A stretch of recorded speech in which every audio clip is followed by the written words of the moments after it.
లో మేము కొన్ని క్వశ్చన్స్ విజయశాంతి గారికి కళ్యాణ్ రామ్ గారి గురించి ఎంత తెలుసు, కళ్యాణ్ రామ్ గారికి విజయశాంతి గారి గురించి ఎంత తెలుసు, ఓకే మధ్యలో మీరు కూడా మీకెంత తెలుసు? ఆయనకి చాలా విషయాలు తెలుసు, అదే కామన్ కదా. ఓకే కళ్యాణ్ రామ్ గారు, విజయశాంతి గారికి తను యాజ్ అ పొలిటీషియన్ ఎక్కువ ఇష్టమా, యాజ్ అన్ యాక్ట్రెస్ ఎక్కువ ఇష్టమా? Every other time which we had a conversation was related to జనంకి ఏం చేయాలి మనం, how should we give them a better life, how should we be, ఎక్కువ దాని గురించి ఉండేది. So that's why I could say he politician. So right answer అండి, 1 point వచ్చేసింది మీకు. విజయశాంతి గారు, ఒకవేళ కనుక కళ్యాణ్ రామ్ గారు యాక్టర్ కాకపోయి ఉండుంటే ఏమై ఉండేవాళ్ళు?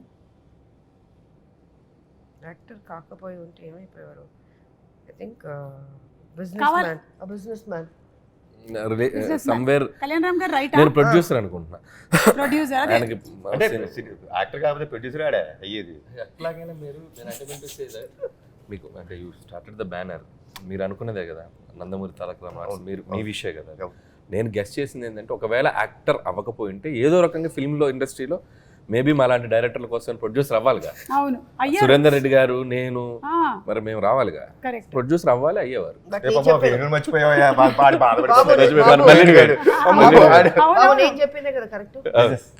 Business man.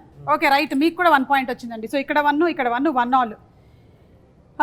పోలీస్ రోల్ తనకి బాగా ఇష్టమైనటువంటి cinema A Karthavyam, B Arjun son of Vyjayanthi. Karthavyam. Karthavyam right, 2 points అండి మీకు, 2 పాయింట్స్. ఎక్కువగా కళ్యాణ్ రామ్ గారు ఎక్కువ టైం దేని మీద స్పెండ్ చేయడానికి ఇష్టపడతారు? A family, B cinema. First family, రైటా? And second cinema. So 2 all, మళ్ళీ 2 పాయింట్స్. విజయశాంతి గారికి ఇష్టమైనటువంటి ఫుడ్ ఏ వెజ్జా, బి నాన్ వెజ్జా? ఆవిడకి చేపల కూర అంటే చాలా ఇష్టం అండి. నా ప్రామిస్ ఒకటి ఉండిపోయింది, ఎందుకంటే మా అత్తమ్మ అద్భుతమైన చేపల కూర చేస్తారు, కొరమేను అది, ఆవిడకి అది పంపించాలి. సో నా గెస్ అయితే చేపల కూర చాలా ఇష్టం. సో ఇది రైట్ ఆన్సరు, మీకు 3 పాయింట్స్ వచ్చాయి. అలాగే ఇటు అండి, కళ్యాణ్ రామ్ గారికి ఇష్టమైనటువంటి ఫుడ్ ఏంటి? ఏ వెజ్జా, బి నాన్ వెజ్జా? నేను ఎక్కువసేపు డైటే చూసాను ఆయన. నేను అవునా? చాలా డైట్, చాలా తక్కువ తినడం. ఆ డైట్ ఫుడ్ లో కూడా ఏదంటారు, వెజ్జా నాన్ వెజ్జా? నాన్ వెజ్ ఉంటుంది. నాన్ వెజ్ ఉంటుంది, ఇది రైట్ ఆన్సరా? ఓకే. సో మీరు ఫస్ట్ అడిగారే ప్రోటీన్ గురించి, అది నాన్ వెజ్. సో 3 ఆల్ వచ్చిందండి. విజయశాంతి గారికి ఎలా పిలిపించుకోవాలి అంటే ఇష్టం? ఏ లేడీ అమితాబ్, బి విజయశాంతి. నా వరకు వస్తే ఆవిడకి అమ్మ అని నా నుంచి మాత్రం అమ్మ అని పిలిపించుకుంటాం అనేది నాకు ఇష్టం. Because it comes truly from my heart, nothing that ఏదో సినిమా కోసం అనేది కాదు. బట్ ఐ థింక్ విజయశాంతి అనేదండి, without Vijayashanti this no lady Amitabh. Vijayashanti గారు right. Okay, 1 more point in your kitty అండి. ఎలాంటి మనుషులకి కళ్యాణ్ రామ్ గారు దూరంగా ఉండాలనుకుంటారు? ఏ ఎక్కువగా చిరాకు పడే వాళ్ళకి, బి తక్కువగా మాట్లాడే వారికి. దూరంగా ఉండాలనుకుంటా, ఎక్కువ మాట్లాడే వాళ్ళకి దూరంగా ఉండాలి. కానీ ఇక్కడ ఎక్కువ మాట్లాడే వాళ్ళకి లేదు, తక్కువ మాట్లాడే వాళ్ళకని ఉంది. లేదు లేదు, ఓకే, ఎక్కువగా చిరాకు పడే వాళ్ళకి. ఎవరికి చిరాకు పడుతుంది? ఎక్కువ మాట్లాడి ఓవర్ యాక్టింగ్ చేస్తే చిరాకు పడుతుంది. అవును, అలాంటి వాళ్ళు ఎవరైనా మీ సెట్ లో కనబడ్డారండి? కనబడలేదా? ఓకే, సో అలాగే మళ్ళీ మీకు ఇంకో పాయింట్ వచ్చేసింది, ఇది రైట్ ఆన్సరే కదా. మొహమాటం విజయశాంతి గారికి ఏ విషయంలో ఎక్కువ? తినేటప్పుడు లేదా కొత్త మనుషుల్ని కలిసినప్పుడు? మొహమాటం లేదండి అమ్మకి అస్సలు. చాలా ఏదైనా ఏ క్వశ్చన్ క్యాన్సిల్ అయ్యా? Question cancel. కథ వినేటప్పుడు అంటే చెప్పాము, కథ వినేటప్పుడు కరెక్ట్, కథ వినేటప్పుడు ఆ మొహమాటంలో అలా మొహమాటంలో 2 ప్రాజెక్ట్స్ వచ్చినాయి. ఒకడేమో లైఫ్, ఇంకేమన్నా స్వాతి వచ్చేలా కమలాసన్. ఓకే, కళ్యాణ్ రామ్ గారు దేనికి దూరంగా ఉంటారు? ఏ పాలిటిక్స్, బి రూమర్స్. సినిమాకి దగ్గరగా ఉంటారు, మిగతా దూరంగా ఉంటారు. కళ్యాణ్ రామ్ గారు రెండింటికి దూరంగా ఉంటాను. అంటే రూమర్స్ పుట్టడం మనం ఏం చేయగలుగుతాం, మన చేతిలో ఉందా? అవును, అంటే కనీసం రూమర్స్ వినడం. ఆవిడ అడిగిన దాంట్లో చాలా డెప్త్ ఉంది. రూమర్స్ అంటే రూమర్స్ క్రియేట్ చేసేంత అంత ఆలోచన అసలు రూమర్సే ఉండదు అసలు, దానికి అసలు దరిదాపు దగ్గరలో కూడా ఉండదు అసలు. ఓకే, ఆ మంచి బాలుడు ఆయన. కళ్యాణ్ రామ్ గారిని, ఆయన వర్కింగ్ స్టైల్ ని మీ జనరేషన్ హీరోస్ తో పోలిస్తే ఎవరితో పోలిస్తారు? నేను ఎన్టీ రామారావు గారు. లేదు, ఈజ్ పంక్చువల్, డిసిప్లిన్. నేను చూసినంత వరకు, అంటే తనతో చేశానని కాదు, డెఫినెట్గా వాళ్ళ తాతగారిదే వచ్చింది దానిలో ఆ పద్ధతి. జనరల్గా మామూలుగా హీరోలు అంటే రావచ్చు 11, 10, 12కి రావచ్చు, బట్ చాలా అర్లీగా వచ్చేస్తాడు సెట్కి, మేకప్ వేసుకుని రెడీగా ఉంటారు. అమ్మ రెడీయా అంటారు, అమ్మ రెడీ అయితే ఓకే వచ్చేస్తారు. సో ఆ డిసిప్లిన్ ఉంది తనకి.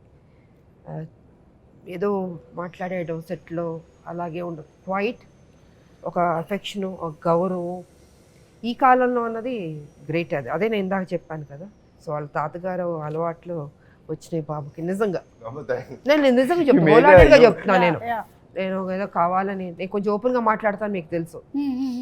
ఫ్రాంక్గా నేను చెప్తున్నాను, ఆ డిసిప్లిన్ తాతగారి దగ్గర నుంచి వచ్చింది 100%. అనిల్ గారు మీరు ఎవరితో పోల్చాలి అంటే కళ్యాణ్ రామ్ గారిని ఎవరితో పోలిస్తారు? కళ్యాణ్ గారికి నేను అబ్జర్వ్ చేసింది ఏంటంటే is more individual and he has, అంటే ఆయనకి ఒక ఇండివిజువల్ థాట్ ప్రాసెస్ ఉంటుంది, ఇండివిజువల్ డెసిషన్ మేకింగ్ ఉంటుంది, ఆయనది ఒక ప్లానెట్ ఉంటుంది. So he loves what he likes. So తను జెల్లయ్యే మనుషులతో, తనకు నచ్చిన మనుషులతో, తనకు అంత ఆ దాంట్లోనే ఉంటారు. సో మోర్ ఇండివిజువల్ బేస్డ్ అనుకుంటున్నాను నేను. ఇట్స్ లైక్ నేను బాగా అబ్జర్వ్ చేసింది అది. బట్ అది రామారావు గారు కూడా అంతే కదా, మా మార్నింగ్ వచ్చేస్తారు, రెడీ అయిపోతారు 3 o'clock లేవడం, ఎక్సర్సైజ్ అవన్నీ చేసి. బికాస్ నేను సినిమా చేశాను సత్యం శివం, అసిస్టర్గా చేశాను. రామారావు గారు నాగేశ్వరరావు గారు ఇద్దరికి ఆయన ఓన్ ప్రొడక్షన్ అది. అసలు చాలా డిసిప్లిన్. మనకు భయం వేస్తుంది సెట్లో, ముందు ఆయన ఎంటర్ అవుతానే భయపడతాం, మనం ఆ వాయిస్కే భయపడతాం, బికాస్ అప్పుడు మేమంతా చిన్నపిల్లలం కాబట్టి. సో కళ్యాణ్ రామ్ గారు గురించి మేడం చెప్తే అనిపించిందంటే, అంటే చాలాసార్లు ఒక 2-3 అయిపోగానే కళ్యాణ్ రామ్ గారి కెరియర్ అంటుంటారు కదా, ఒక 2 రాగానే నెక్స్ట్ ఏంటి హీరోది జనరల్గా రాస్తుంటారు అంటుంటారు.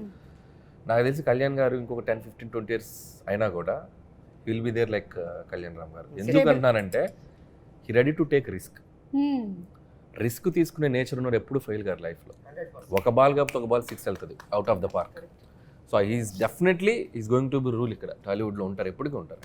అందుకే నేను అంటే ఒక పటాస్ అవ్వచ్చు, మలిడివైన్ అవ్వచ్చు, రేపు ప్రదీప్ అవ్వచ్చు, ఒక డైరెక్టర్ని అంటే క్రియేట్ వన్ డైరెక్టర్ కదా, ఆ రిస్క్ తీసుకునే యాటిట్యూడ్ ఉన్న హీరో ఆయన. కాబట్టి అందుకే ఆయన హ్యాపీగా వెట్లా తీసుకొని కూర్చోవచ్చు. థ్యాంక్ యూ సో మచ్ అండి.